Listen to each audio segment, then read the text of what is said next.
Hello, I'm Caleb Bedillion. I cover local government and politics for the Daily Journal. I'm sitting in here today with Lynn Bryan. He is the Ward 2 City Councilman on the Tupelo City Council.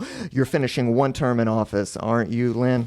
Yes, this is just finished up the first term. Second term starts July 1. All right, Councilman Bryan is running for re-election, and to supplement our election coverage, the Daily Journal has invited all the candidates that are in contested races to come into the Journal and speak with us. Lynn is running against Phillip Thomason, who's seeking to challenge him. Mr. Thomason elected not to come and sit down with us, so I'm just here with Councilman Bryan.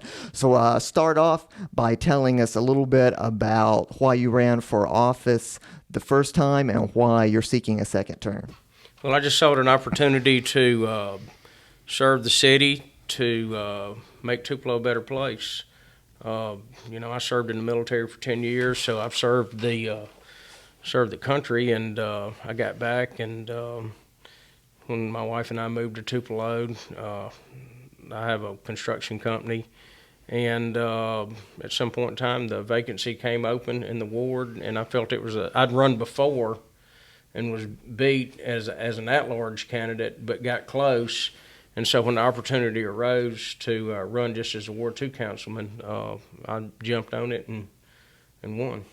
All right. What do you think, if you win this second term, what do you think will be some of the most significant issues facing Ward 2 over the next 4 years?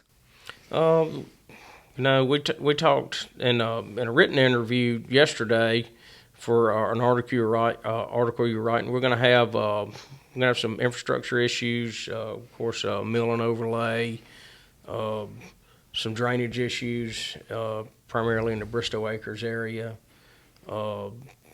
blight that runs from Joyner down into the Thomas Street area and other areas of the city. And so, the city council's got along real good. We've got a lot accomplished. I think that we can carry on and continue to even get more accomplished. Let's talk about that blight. Now, I know along the West Jackson Street area, people may have seen, especially near the intersection of Joyner Street, a lot of activity going on. The city has put a fair amount of money into revitalizing that area. Now, that exact area is not in Ward 2. No, that's correct. Ward 2, close to that area, stops at Jackson Street east of Clayton Avenue and stops on the north side of Woodlawn that backs up to that Jackson Clayton revitalization. So redevelopment area isn't technically in Ward 2, it's in Ward 4, but it's very close to Ward 2, and to some extent it was intended to help support the continued vitality of the Joyner neighborhood. That's correct. I mean, what goes on there is going to impact Ward 2 heavily. Right. And you do, at the end of the day, vote on city issues, not just ward issues. So tell me, it's been a significant investment of public money. Thus far, what do you think taxpayers have gotten for their investment? Well, we've got 25 blighted houses removed. We've put the infrastructure in for 2 neighborhoods, and they're already building in one. We've got the new forklift restaurant, which is, if you drive by in the evenings and at lunch, they're blowing and going. He started coffee and breakfast this week. So it's going to be like a catalyst for a neighborhood bar, pub type deal as that development goes on. As we discussed yesterday, before we decide if we're going to do another Jackson Clayton type deal, we're going to sit down and evaluate what we did right and what we did wrong and all that. But thus far, I think everybody's happy with the pace it went and all that, the way the money was spent and all that. Good. Do you see a role for that kind of aggressive intervention by the city in other areas, or is that going to be a case-by-case situation? Well, I think it's going to be case-by-case because we're not finished at Jackson Clayton yet. So I think that once this thing matures and gets closer to the end, that we'll sit down and see what went right, what went wrong, what we need to do different, and whether we need to do it again. when you do something like that, the municipality gets to set the pace on how it's going to get developed. So we're not always chasing our tail trying to get the infrastructure in and all that other stuff. So therefore, even though we've had to put money in it, even if a private developer had been doing it, we're going to have to put money in it, but we're going to have to do it after the fact. And when we kind of plan it and all that, then we know exactly what's going to get spent, and therefore we can budget for it. Right, right. Do you see any encouraging signs elsewhere in the city in terms of new housing developments? I'm told residential and commercial permits, building permits, are up. Well, they are, and you know, of course, the majority of it's in the west side of town, on the west side of the Natchez Trace. Most of those neighborhoods over there are already fully developed, infrastructure-wise, but they're not fully sold out. So we're seeing movement on them getting built out and all that. You know, we do have a new development. There was a second phase over at West Winna off of Chesterville Road. It's got a lot of movement on the end. The villages is still building and going. So it's good, you know, but we're to a point now when we can start removing blighted stuff in the middle of the city. It's a heck of a lot easier to develop on an infill situation than it is to take raw land and have to fully develop it, water, sewer, gas, storm sewer, roads, the whole. When a developer looks at an empty lot in a mature neighborhood, that developer already knows you've got road, you've got water, sewer. He's already sees that he's got higher margin. Right.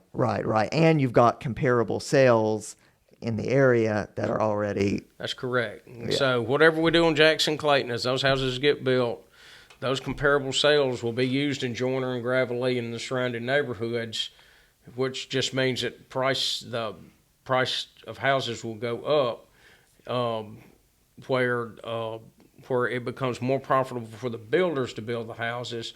Therefore, you get more speculative building and stuff like that going on. Therefore, we get more housing stock going in. Right. Now, Ward 2 was pretty hard hit by the 2014 tornado. Tell me a little bit on where you think the city is in terms of recovery. Is the plan in place? Well, you know, we still got some dead trees up, and you can go through the primarily Bristow Acres, Joyner, where we still got some dead trees up. That'll have to be addressed at some point in time before they become dangerous. The cleanup went a lot better than I thought it was going to go. Seeing it, you know, we'd never gone through anything like this in such a long time. It gave us a chance to check all of these policies and procedures that we had in place for emergency response and all that. And based on that, you know, anytime that we have any kind of bad weather coming up, we already put it in place. Chief Walker at the fire department is in charge of it. He activates it, checks his comms, and all that other stuff. So I mean, from tornado to when we had a police officer killed, severe weather after the shooting. You know, we've activated that EOC and to keep us in practice. But on top of that, we went back and hired a consultant to write an emergency response plan for a natural disaster. And by doing so, if we have another one, since we have that plan in place, we can get a cleanup crew in here probably twice as fast as we did before, and are matched to FEMA, because that's a grant you get. You know, they don't pay for everything. Right. Our match goes down by about 5%. Okay. So we save money. Right. Let's zoom out a little bit from your ward and take more of a macro approach. What do you think will be some of the biggest issues facing the entire city over this next term? You know, the jail. And the only thing I'm going to say on the jail is that the council and the supervisors are going to have to sort the jail out. Right, right. For listeners that may not know the backstory here, Lee County's trying to push some efforts to get a new jail, and it's uncertain right now what the future of that looks like. Tupelo houses its prisoners at the Lee County Jail and pays to do so. If that did not become available anymore, the city would have to seek alternate That's options. right. And so, we're just going to have to let cooler heads prevail, and we're going to have to get it fixed. But the city, if it had its druthers, doesn't want to be in the municipal jail business. And it is not cost effective, in my opinion, for the county to have a jail and the city to run a jail. Sure. All right, what else? We got I-22s open. Right. Okay, so when you get an interstate, you get development. So at some point in time, the development will come as the traffic count goes up. So we're going to have to be looking a little bit further out. Veterans Boulevard, the interchange there. We'll have the interchange at the Northern Loop and stuff like that. So, being out looking ahead, so we're not always chasing our tail every time somebody wants to bring something in, is something we're going to have to stay on top of. Right. Managing our personnel costs, not letting that get out of hand. Right now we're good. We operate pretty lean for a city, and the department heads know that and run a very lean and efficient operation, and we need to keep it that way. The more money we got to pay for personnel, the less money we get to spend on paving roads, quality of life, and all that other stuff. So we do very good with that. Keeping our bond rating, one of the highest bond ratings in the state. That allows us to borrow money cheap, and that puts you at a huge advantage, especially when you have a big project that comes along, and you need to borrow the money, is having the credit to do it, to do the infrastructure to get the project to go. Maintaining our municipal reserve, we got $18.5 million in the bank. It's about 40% of our general fund budget. The state only requires you to have 25%. We got 40%. That's why our bond rating's good. We can take that extra 15%, and in certain cases, if things come up, we can borrow from ourselves without having to borrow money to pay interest on. We can borrow it from ourselves. So we're operating very efficiently, but it's taken us the previous term and this term to get to that point, because nothing happens real fast in the government. That's right. Okay, and so now if I'm elected to a second term, then I think we can take these efficiencies we've put in place and really make some changes. Like I told you yesterday, we're playing small ball. Okay, this place succeeds on hits. Hits produce runs. First downs produce touchdowns. Okay, we're not going to go for the Hail Mary and home run every time we go to bat. So we're going to just take it nice and easy and do the right thing, and we'll succeed doing that. We're not going to take huge risks trying to hit a home run or throw a Hail Mary, because if it doesn't happen, then you're down and out. We're not going to let that. We're not going to operate that way. Sure thing. Now, I got to ask about it because people are talking about it. Your opponent is suing your company, your construction company that you own. Is that something you want to address at all? It's in a civil lawsuit. That's the way you wanted to handle. That's the way we're going to do it. All right. Sure thing. All right. Well, now I'm going to give you a last shot here to speak to the voters. Why do you need another term on the city council? Why should they put you on there? I've been walking every house in Ward 2. I hadn't quite finished yet. We'll have it finished by the middle of next week. Putting our tag up. Somebody wants a sign, putting it in the yard. Ward 2 looks better than it has. Looks better now than it did 4 years ago, but we still got stuff to do. And we're getting there. We're going to get rid of the blight and all that other stuff. We've been very responsive on getting stuff taken care of.